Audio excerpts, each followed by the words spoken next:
Good morning, ladies and gentlemen.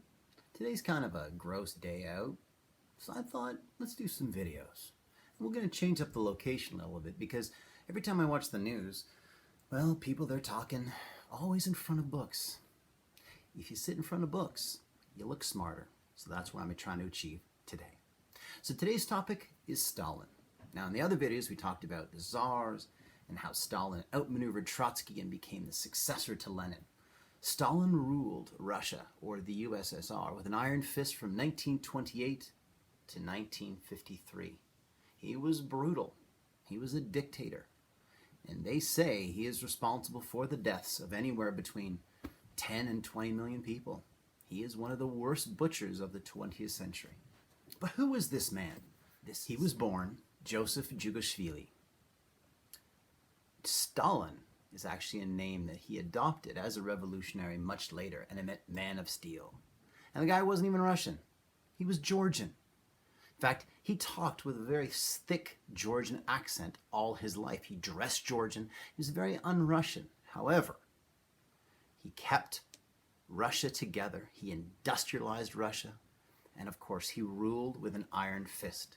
He purged everyone, from anybody who was associated with Leon Trotsky, to rich peasants, they're called kulaks, to the intelligentsia, doctors, lawyers, anybody who could challenge him. He purged. But he was an enigma, definitely. He smoked a pipe, definitely. He loved lemons, that's right. He in fact grew his own lemons. And he was convinced that this is where people should get their vitamins. In fact, he sent people's lemons all the time and said, eat these, it's good for your teeth. Stalin had a very hard life. His mother was very overbearing. Her name was Kiki. His father was a shoemaker and a drunk, and he would beat the young Stalin relentlessly. Later in life, in fact, Stalin, well, he sort of sometimes made the claim that a local priest was actually his father. But I want you to look at this picture of his father. Obviously, it's a carbon copy of Stalin. So I don't think that's very much true. But it's true that his mother sought the advice of local priests. And they were always, always prevalent in young Stalin's life. You see, Kiki, his mother, wanted Stalin to be a priest. It didn't take. He went to school. He won awards for his poetry. He had great musical ability. He could dance. He could sing. But he also had his major difficulties as well. His face was all pockmarked because he suffered from smallpox as a child. He was hit with an ox cart as a kid, and it permanently damaged one of his arms. So he was always in bad health. And as a revolutionary, he damaged his teeth really bad, and they always hurt him. Hence, the lemons. But anyways, off to school he went, and of course he was absorbed. He was mystified by the new thing called communism. And Stalin was convinced throughout his life that he was beset on all sides by enemies, unseen forces trying to unseat him from his power. Trotsky was gone, but he was always there. And there were Trotskyites, people that were trying to take Stalin's power. Enemies. That's right. He was convinced that there were enemies everywhere. Enemies by Post Malone. Let's look at Post Malone, shall we? Now let's look at young Stalin. Do you see the similarities? Coincidence? I don't think so. So Stalin grew, and as he grew, his paranoia grew. He had to purge people, even the people that were friends, even his own family. He had to send away. And it's very interesting the way Stalin operated. He would pretend that he didn't know anything about what was going on with the NKVD and the KGB.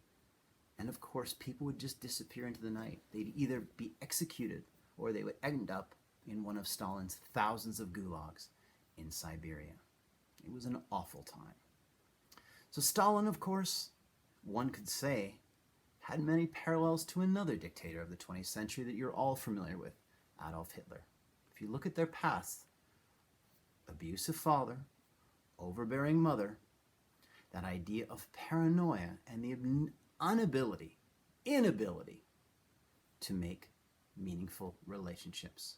Those were the hallmarks of both Stalin and Hitler. Stalin was not the orator, of course, Hitler was. He had a soft-spoken voice, and he hated to speak in public.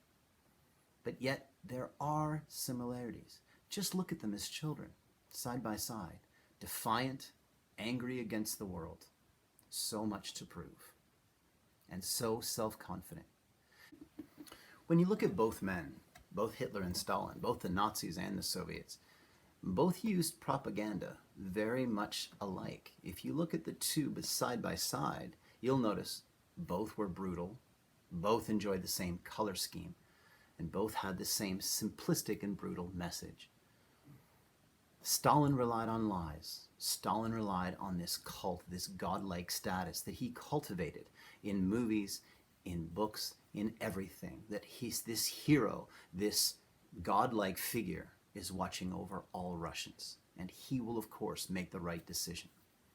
One time when his son Vasily came to see him, Stalin had heard that he was using the Stalin name to his advantage, and he scolded him, young Vasily. He said, "You cannot use that name. You are not Stalin. I am not Stalin." He had a number of children. His other son was deathly afraid of him, became a raging alcoholic, and died of cirrhosis of the liver later in life. But it was his daughter, Svetlana, that was his pride and joy. And when she was a young girl, they were extraordinarily close. However, as she became a woman, there was tension in the family. She would later escape to America, where she changed her name to her mother's name and died just a few years ago. So Stalin remains for so many people an enigma.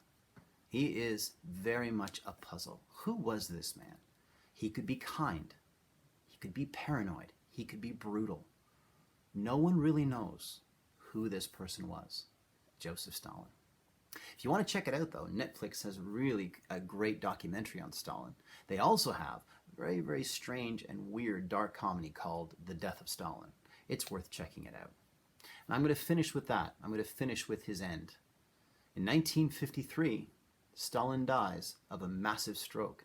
But of course, everyone is too paranoid to even knock on the door, to even go inside his room. So they stay out there, waiting and waiting and waiting. Hours and hours and hours go by. And of course, these men, all paranoid, don't know what to do when Stalin dies. Anyways, it was a state secret. Everyone was trying to hush it up. But the Americans were listening in, the American army. And it is a cool footnote to note that the first person on the American side to actually listen in and to get this information that Stalin had died was, in fact, Johnny Cash. I hope you have a wonderful day. And students of mine, remember, don't panic, study hard, and be well.